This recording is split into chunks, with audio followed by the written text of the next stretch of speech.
The man they picked was the wrong one. They just didn't know it yet. The wind off Lake Ontario cut through the TTC station like it had somewhere to be. It was the kind of February cold that Torontonians pretend they're used to, but never really are. The kind that makes strangers hunch their shoulders and stare at their phones and avoid eye contact with everyone around them. Callum didn't mind the cold. He'd been colder.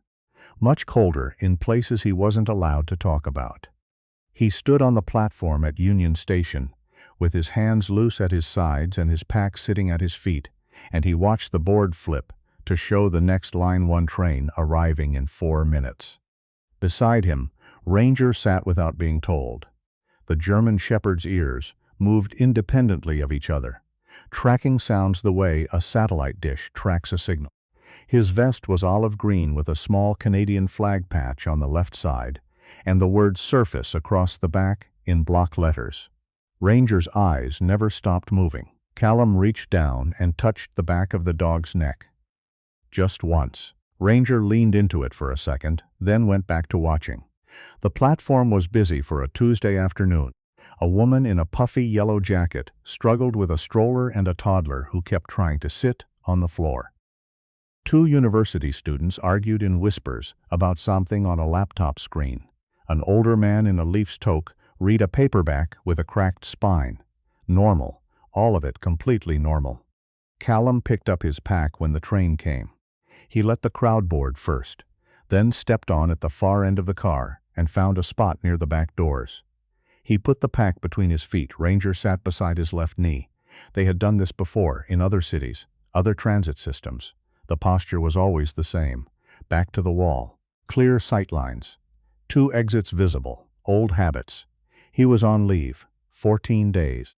His sister had just had her second kid in Etobicoke. And Callum had promised he'd come up this time.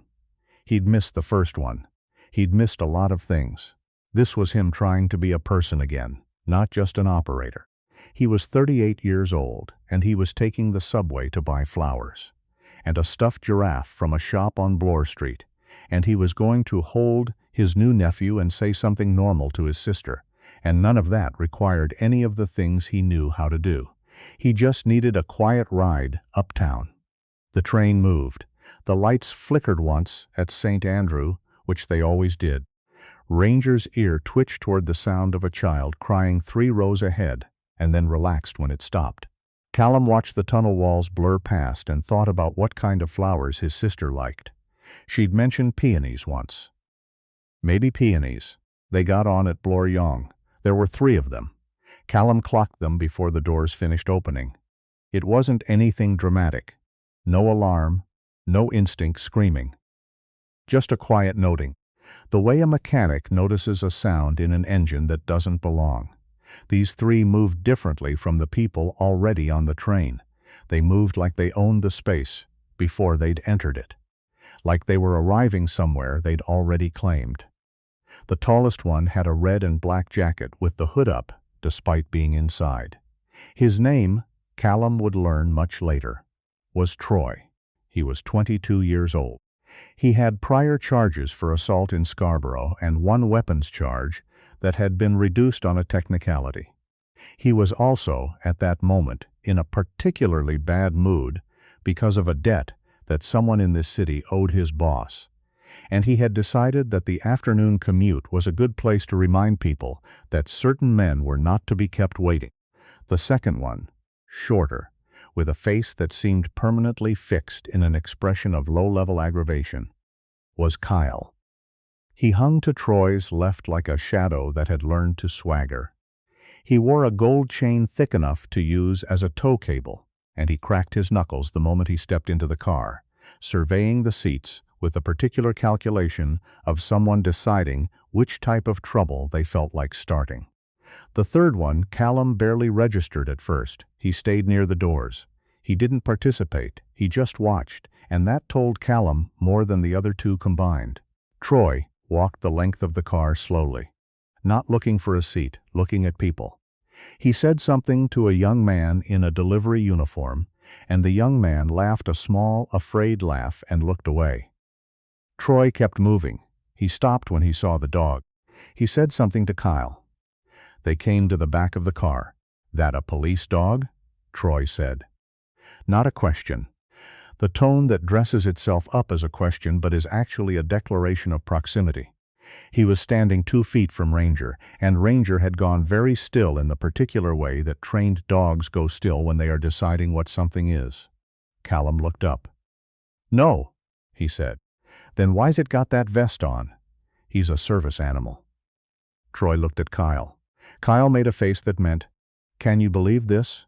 Service for what?" Troy said. Callum said nothing. There is a specific kind of patience that is not passivity. Most people have never seen it. It looks like stillness, but underneath it is something else entirely. A quiet calculation, a constant reassessment, a readiness that does not announce itself. Callum had spent years developing it. He had been in rooms where the wrong word meant a firefight. He had learned to wait, to let silence do what silence does. Most people, when faced with silence, fill it. And what they fill it with tells you everything you need to know. Troy filled it with, "I'm talking to you. I heard you." Callum said. "Then answer the question." "I did." Troy's jaw tightened. He was not used to this particular response, which was no response at all. He looked around the car. A few people were watching. Most were looking at their phones with intense, concentrated disinterest. The woman with the stroller had positioned herself closer to the far doors. "You got a problem?" Troy said. "No," Callum said. "You sure?" "Because you're looking at me like you got a problem. I'm looking at you because you're standing in front of me."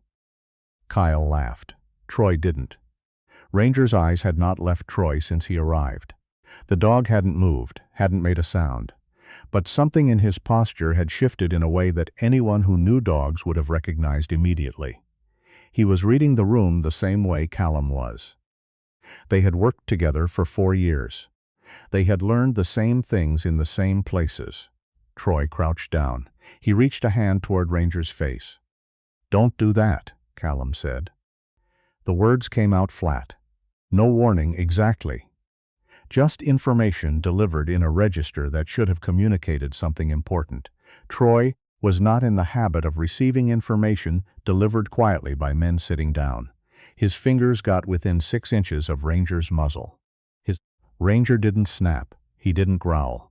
He simply turned his head at an angle that showed exactly how many teeth he had.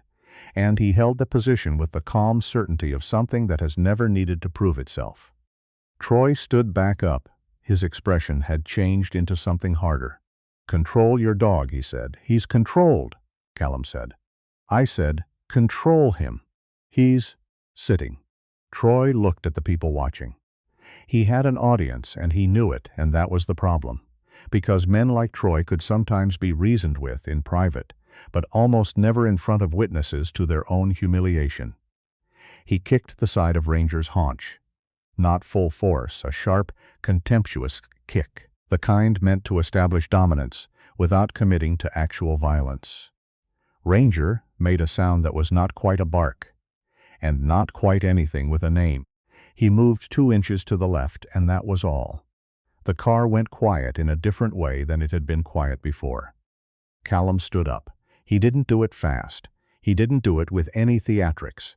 He simply rose from his seat to his full height, which was enough, and he looked at Troy with an expression that contained no anger whatsoever, which was somehow worse. "That's the last time," Callum said. Troy squared his shoulders. "Or what?" Kyle stepped forward from the left. The third one, the one by the door, didn't move. He was watching Callum's hands.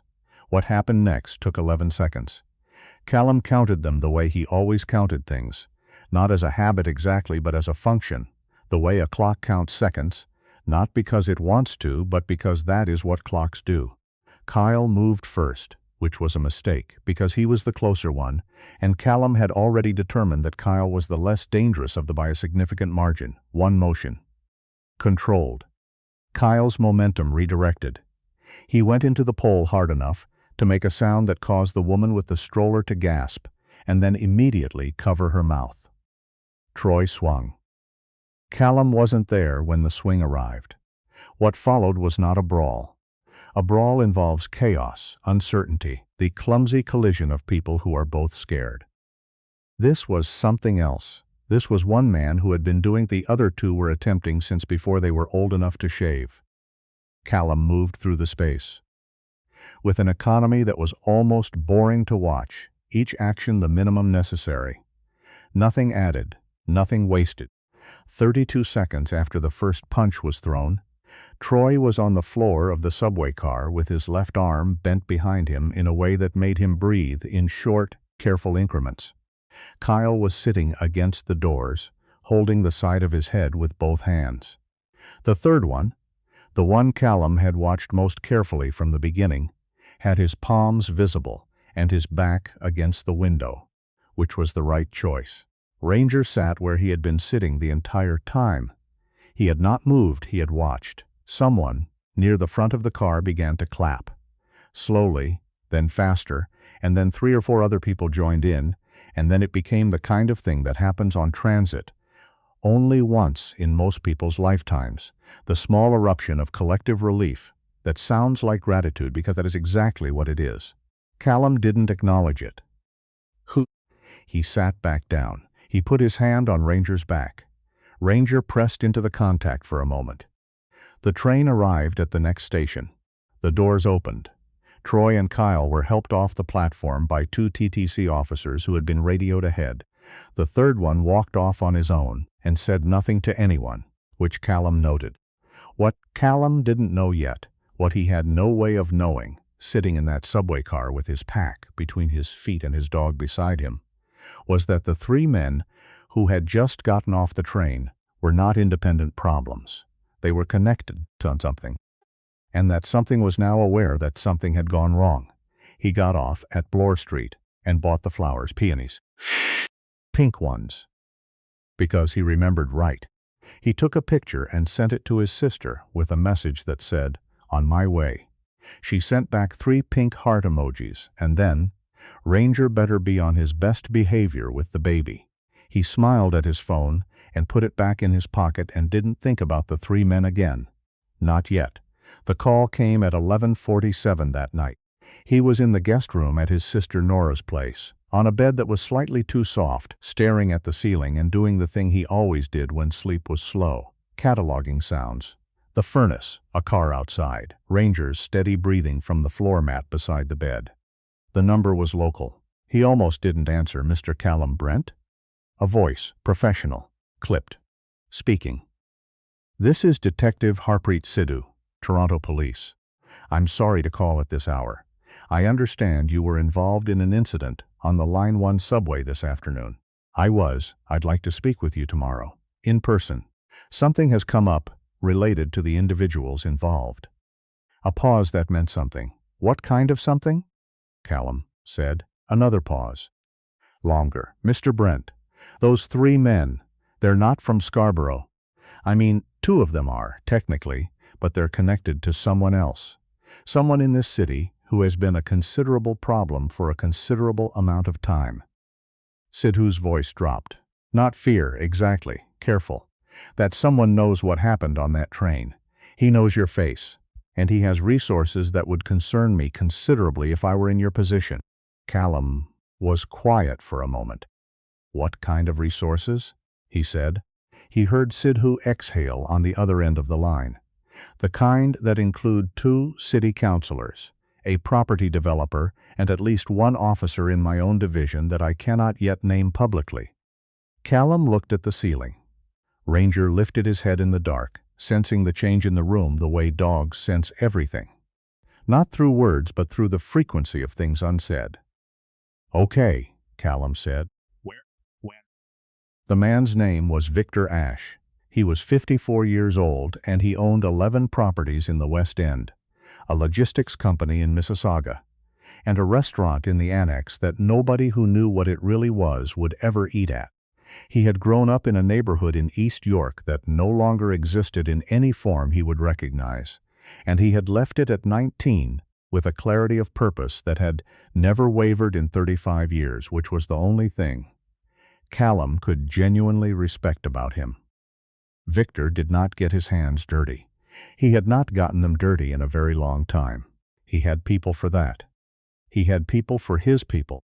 He had 2 city councilors who owed him favors, worth more than their salaries combined, and he had a senior officer in 52 Division named Gerald Foss, who had made a decision 11 years ago that Victor had been holding ever since like a card he was always about to play. What Victor had not planned for was the video. It came up on his phone at 6 that evening.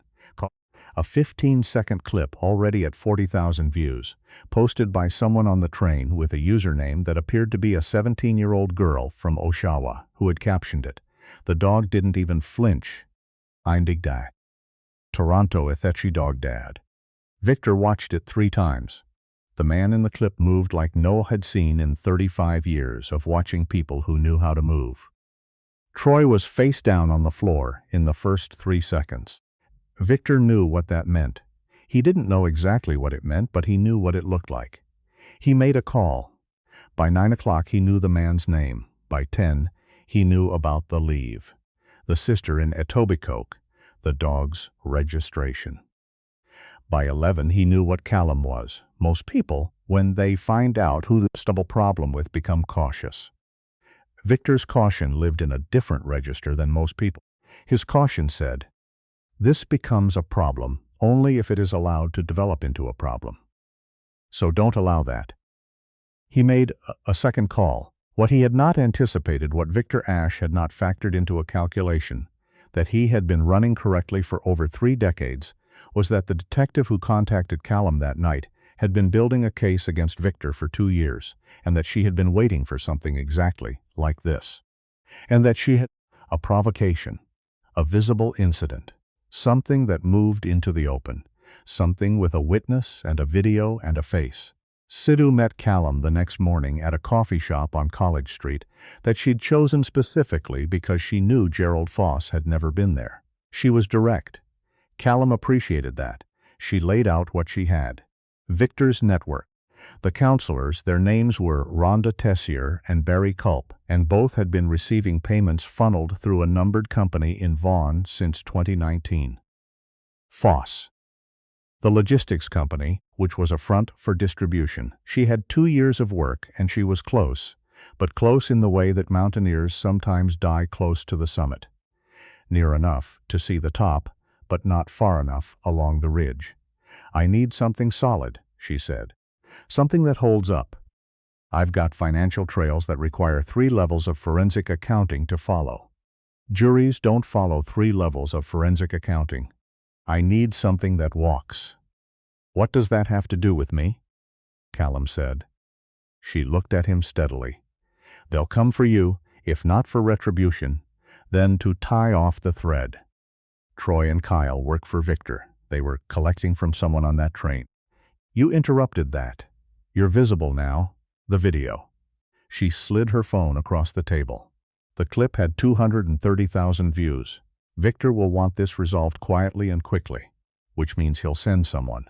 And when he does, you want to be watching, Callum said. "I want to be ready," she said. He drank his coffee. Ranger was under the table, head resting on Callum's boot. "I'm on leave," Callum said. "I know. I came here to meet my nephew. I know that too." He looked out the window at College Street. A streetcar rolled past.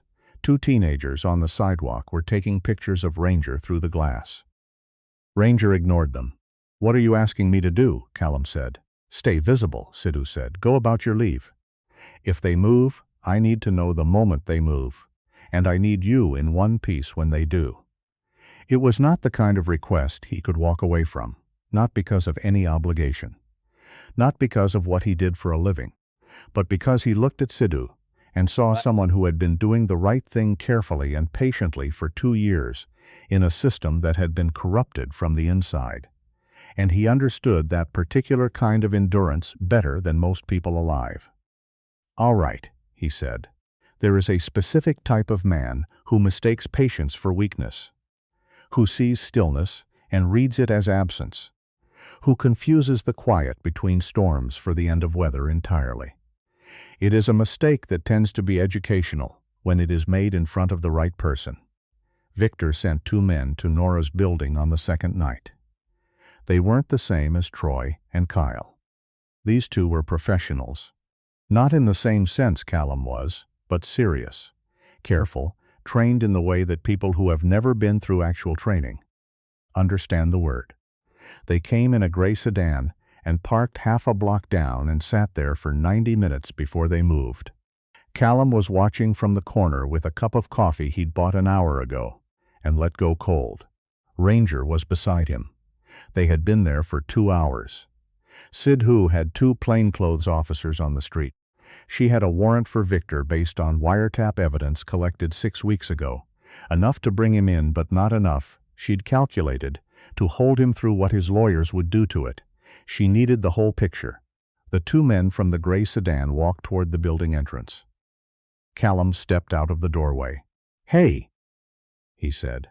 Both men stopped, looked at him, looked at the dog. What happened was not dramatic. No one would have a video of this part. There was no train car full of witnesses, no teenager with a phone. There was a cold street in Etobicoke at 1 in the morning. A man and his dog standing under a street lamp, and 2 men who had been sent to do something who suddenly and very quietly reconsidered. Ranger was not sitting this time. He was standing, perfectly square, at Callum's left side. Head level. Eyes forward, not growling, just there, in the way that a closed door is just there, present, and with implications. One of the men reached for something under his jacket. Callum moved. 10 seconds, not 11 this time. 10. Sidhu's 2 officers were on them before the echo of the sound of someone hitting the pavement had finished. Handcuffs. Caution read. One of them had a weapon. That weapon, Sidhu would establish later, was registered to a private security firm in Vaughan that was owned by the same numbered company that paid Councillor Tessier. That was the thread that walked. By 5 in the morning, Sidhu had Victor Ashe in a room on College Street. By 8, Gerald Foss had been brought in separately. By noon, Rhonda Tessier's office had issued a statement that her lawyer had clearly written, which is to say the statement said nothing while trying to say everything. Barry Culp resigned at 3 in the afternoon. The clip of Callum and Ranger on the subway had 2 million views by the time any of that happened. The 17-year-old from Oshawa had been on 2 morning radio programs. She kept saying the same thing every time. He didn't even raise his voice once. He just stood up. Callum didn't see any of it. He was at Nora's kitchen table, eating scrambled eggs and holding a 6-day-old baby who kept making expressions that seemed far too considered for someone who had been alive for 6 days. Ranger was lying on the kitchen floor following the baby with his eyes. Every time Callum shifted position, Nora sat across from him with her coffee and looked at her brother in the specific way older sisters look at the people they've been worrying about for years. "You doing okay?" she said. "Yeah," Callum said. "You were out late." "I know. Everything all right?" He looked down at the baby. The baby looked back at him with the focused, slightly suspicious expression of someone encountering the world without any prior knowledge of what it typically contains. Ranger lifted his head, Callum said. Callum glanced down with one hand, without looking, and rested it between the dog's ears. Ranger exhaled, a long, slow breath, and lowered his head back to the floor. Nora watched this. She had watched her brother and that dog for 3 years now, and she still hadn't found the right word for what she observed between them. It wasn't quite communication. It was something older than that. Something that didn't require language because it had been built in places where language ran out. "He's a good dog," she said. "He's the best," Callum said. Outside, the city made its morning sounds. A garbage truck 1 block over. Somewhere north, a horn. The furnace ticking on. Ordinary things. The narrator has no insight to add here that a 6-day-old baby and a German shepherd have not already covered between them. Some things get settled without ceremony. Some things that were broken get replaced with something stronger. The city kept moving, the way cities do, unaware of most of what holds them together, and unaware, too, of the quiet men who occasionally, without announcement or acknowledgement, Step forward to keep that from changing.